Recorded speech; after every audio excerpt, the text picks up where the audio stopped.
As a part of the audit process, which is separate from the recount process, the Department of State has asked for the election parameters to be turned over to election systems and software so that they can also assist in the audit process. What I have done is drafted a contract that we're requiring ES&S to sign, indicating that they will not release any of the data unless expressly given permission by the canvassing board. And I'm asking the representative from the election systems and software to sign that contract. She's here with the authority to go ahead and do that so that we can give the parameters of the election to ES&S to assist with the audit process. So at this time, we're going to sign those contracts. I'd like to oppose that until I've had a chance to read the contract myself. And at the same time, this will be taking place in what part of the schedule of what we're doing? Again, it has nothing to do with the recount. We're going to continue with the recount. This is a part of the audit process that was requested by the Department of State, which, as I announced this morning, the Department of State has started some preliminary observations and investigation into the conduct of the election, and they have asked that we include the vendor as well. I think my objection at this time, we're saying the Secretary of State or the Department of State? Secretary of State for the state of Florida. Okay, well, okay, I always knew him as Secretary of State. I still would like to, read the contract, have some time, bring it back at a future time, not, within, say, the next hour, and then I'll be ready to vote on it. I want to see, what we're turning over as responsibility. I believe as one canvassing board member, it's our call to a point, and until I feel comfortable with that, I'll keep that authority at least as one vote. I concur, Commissioner. I'd like to review the contract that has been presented, and then maybe we can have questions if we have any after we review that. The recount has virtually nothing to do with this except for the fact that there's tremendous undervote. Okay, the undervote is the issue, but recount can't catch the undervote. So we're kind of going through a situation where why in the world they would need to have that before the recount is completed makes no sense to me at all. Mr. Drury is the individual from the Bureau of Voting Systems Certification that made the request for us to turn over, and I'll let him explain exactly what that request was and what it was for. Again, ES&S has made the request, and the request is to obtain your election definition and your TXT files. What they want to do is take a look at to see if there was any problems with the coding or with the coding in conjunction with the firmware version that's being deployed here in Florida. See if there's any anomalies, latent issues.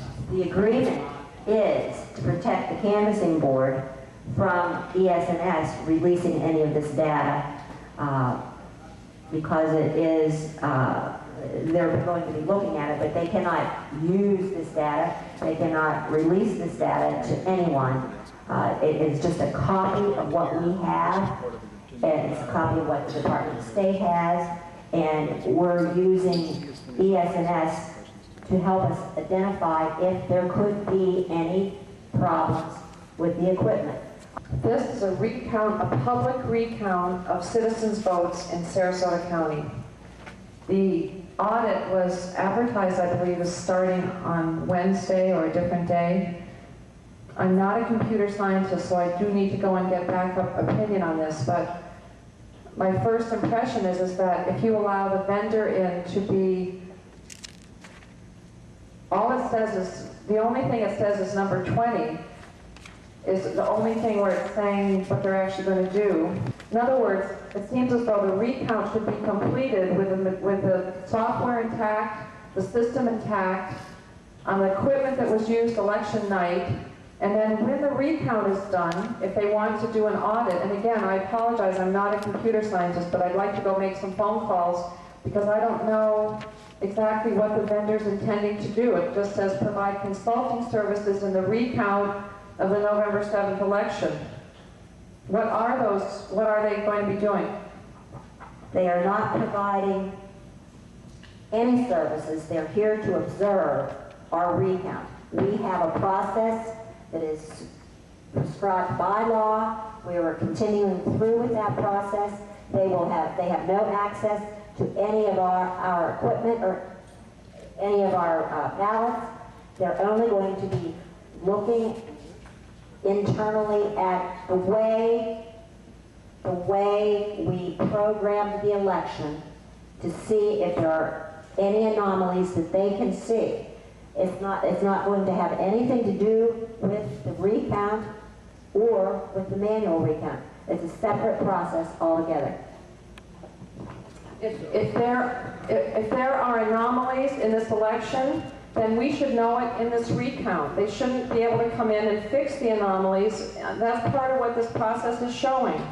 Again, I'm going to go, I don't know why this would take away any of the power of the canvassing board and why this requires a contract and why the vendor should be involved in this process of going into the software while a recount is in process.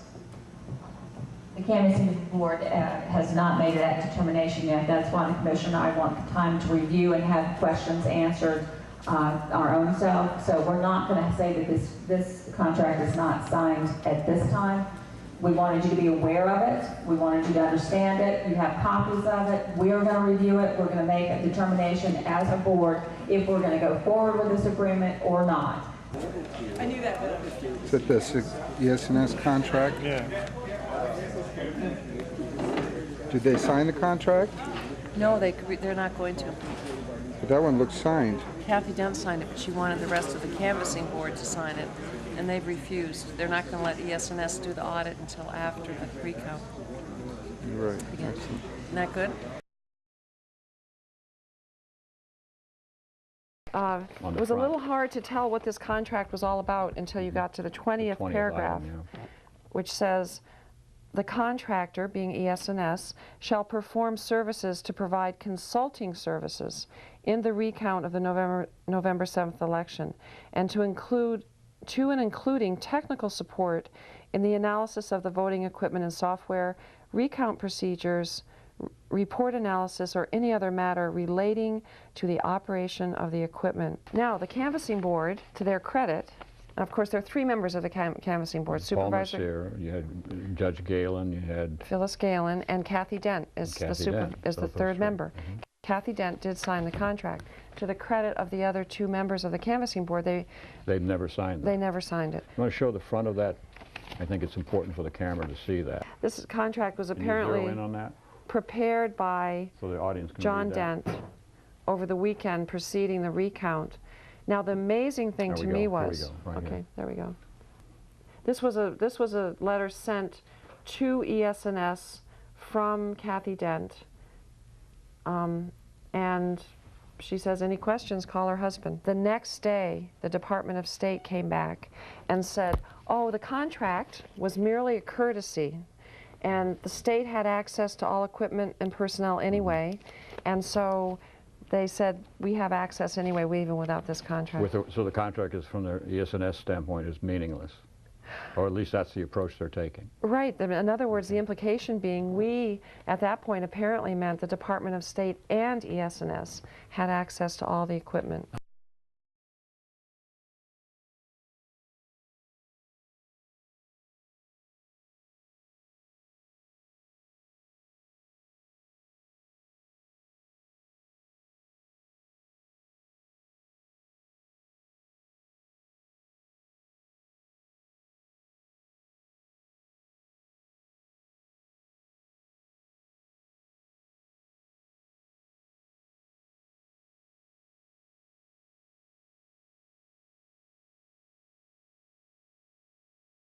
I just want to make it perfectly clear. What they're requesting is a copy of the election definition and the PXT files.